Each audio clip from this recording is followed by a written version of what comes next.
Life is yours to live, and these are some of the lessons I would want to tell my younger self, and maybe therefore inspire some of you, and especially if you're in your 20s and are growing up and you're still figuring things out, you don't know what you want to do, or maybe you do know, but there's many things going on and you don't know how to process some, I don't know, emotions or perspectives. So I divided this video into a few chapters to make it easier, so just go through them, bring up my life experience, relate that to the lesson I want to bring out of that experience, and share that with you basically. So the first chapter and the first lesson, the lesson will come after, but the first chapter I want to call the loop. So as I'm growing up in my 20s, I have a certain view about how life is, how life works, how you make money in life, how everyone else is making money. And so that was like going to university and then getting a 9-to-5 job.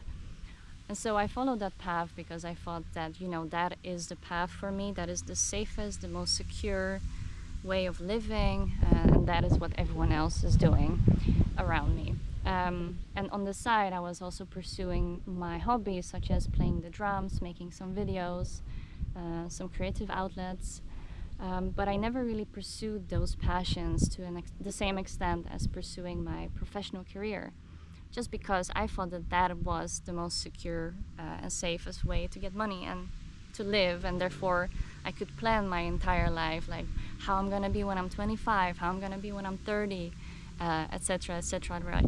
Creating fake scenarios based on putting everything into one card. And so as I'm going through the different corporate experiences, both international and also like national and stuff like that,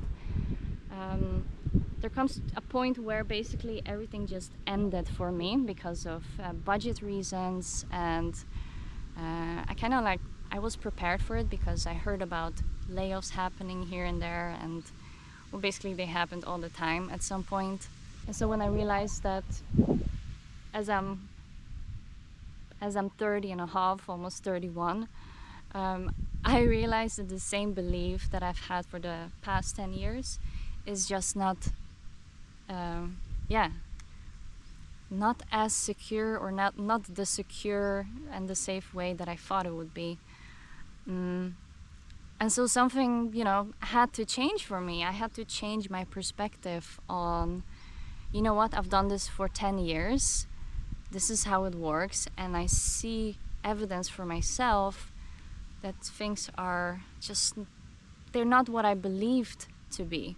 And now I feel a strong, connection in pursuing my creative hobbies, drumming and making videos and pursuing my online business, just because I feel like I can have things in my own hands rather than putting everything in one card. For me, it's like everything into one card. Like a job would dictate how much money I would make in a year, therefore it would dictate what I could do, or it would dictate how I could live. But when that ends, that living kind of also ends. And so I felt like, and I realized that it was just not in my hands when that happened. But by pursuing my own things, I have, I guess everything in my hands, right? It's up to me how my businesses would work, or what I'm going to do in my day, because of course not everything is about work, and not everything is about money and businesses.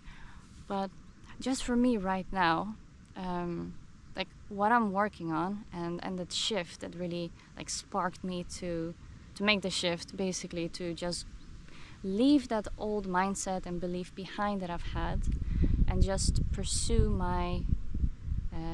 the things that I have in control, that I have in my hands, that I can provide value to, or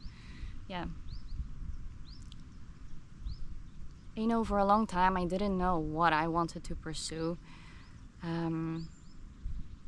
But so it takes time. The more things you do, the more you realize what makes you happy, what makes you not happy, or what makes you want to do.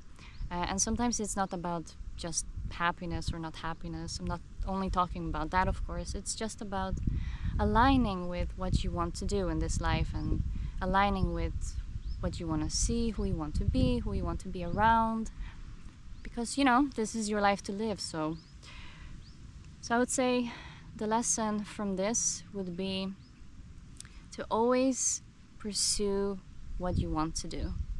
Like, that is like the number one. That when I was 20, I was watching YouTube videos and people were saying precisely that, like, follow your passions, follow what you want to do in this life.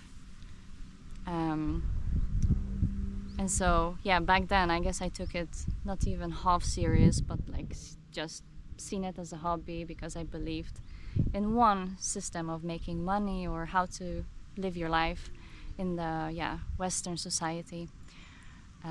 So yeah, lesson number one is follow your passion. I feel like that is really, it's really strong. It sounds cliche, I know that, but it's really true. You would see that, as time passes and you're working at a place where you don't feel aligned with what you want to do, or what you're doing doesn't align with who you are or what you believe in, or you just don't feel a connection. The more time goes by,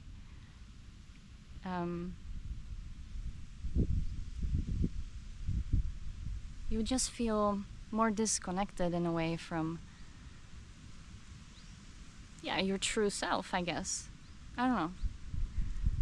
Okay, so chapter 2 or lesson 2, which will come after, would be to let go of attachments and beliefs. Now, this sounds easier than what it actually is, but as I was growing up from 20 to 30, the beliefs I had, they just became so much stronger, and the attachments I got attached to getting a certain paycheck a month, therefore living a certain lifestyle.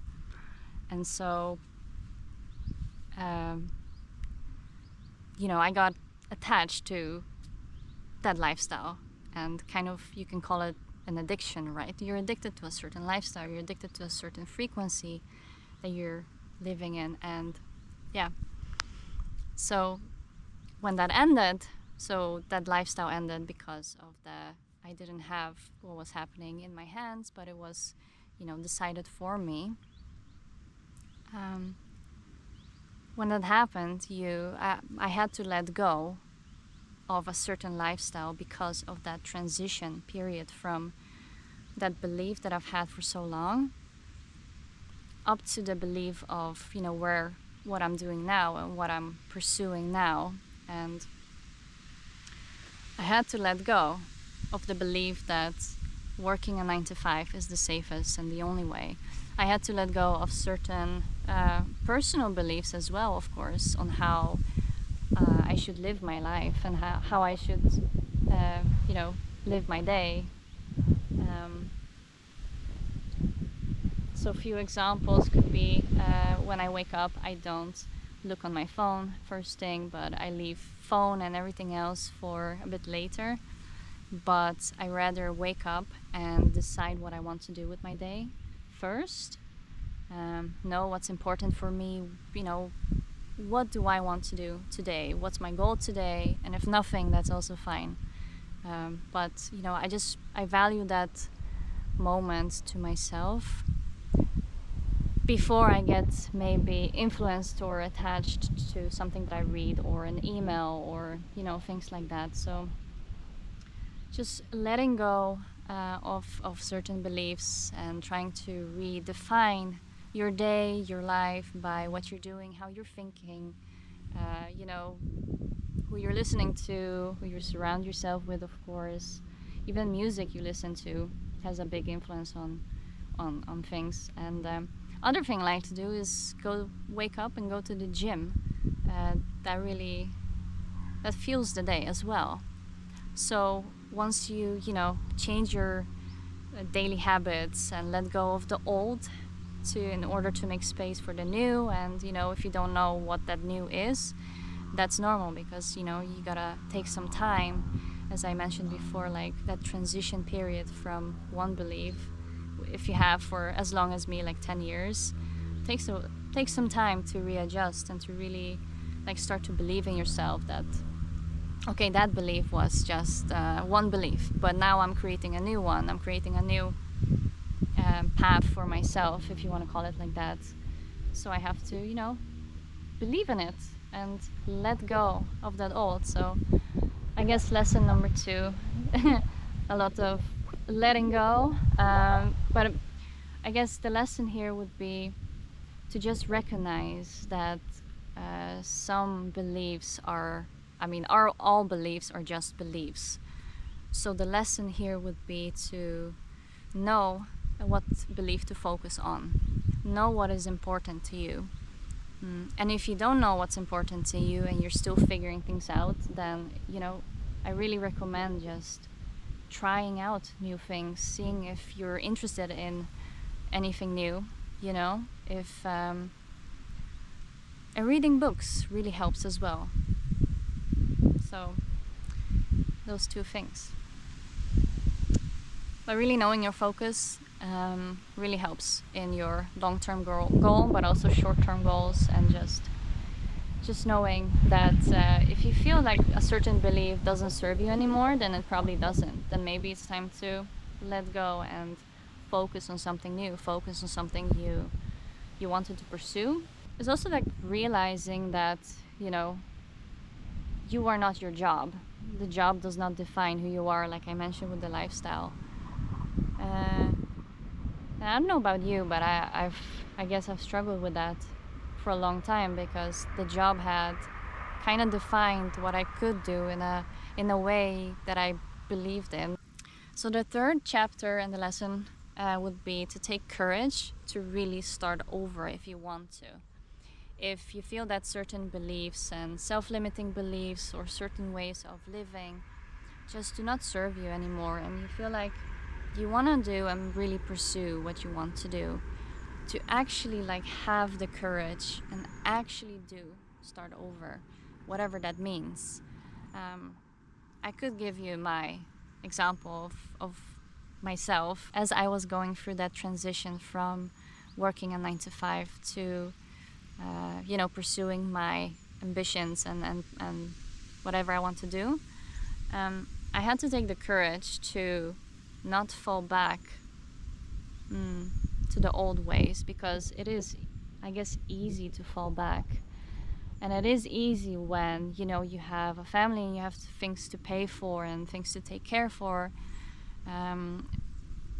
So, yeah, anxiety, I guess, is the opposite, or anxiety is felt a lot when you're in a transition state from one big belief to another. But that anxiety is there to kind of trap you back and make you feel like, oh, maybe it's safer and to go back to that comfort that you once had, right? That comfort that ended because you didn't have it in control. It was controlled for you, to fall back. And so courage is really important, in my opinion, because courage will determine if you, if you will like break through with what you want to pursue, because there is no other way. Like, and I want to relate to chapter 1, the loop.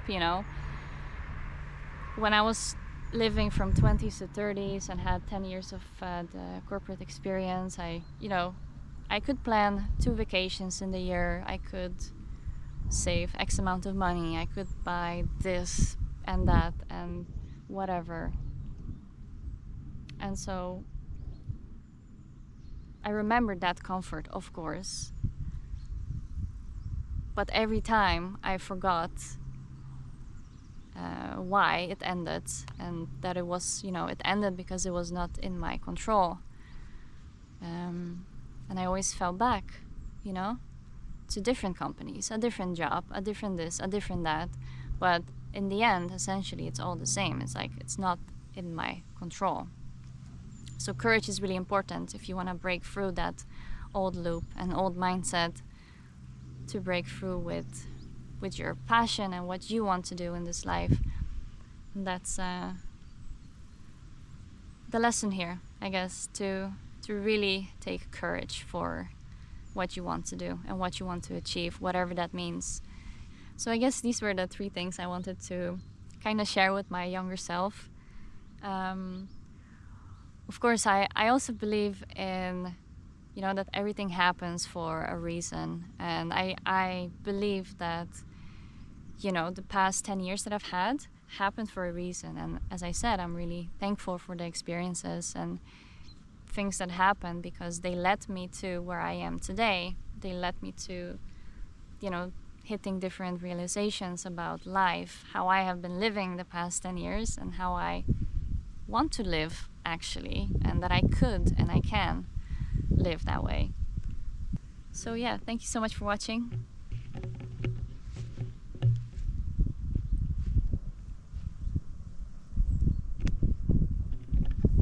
It's a beautiful day.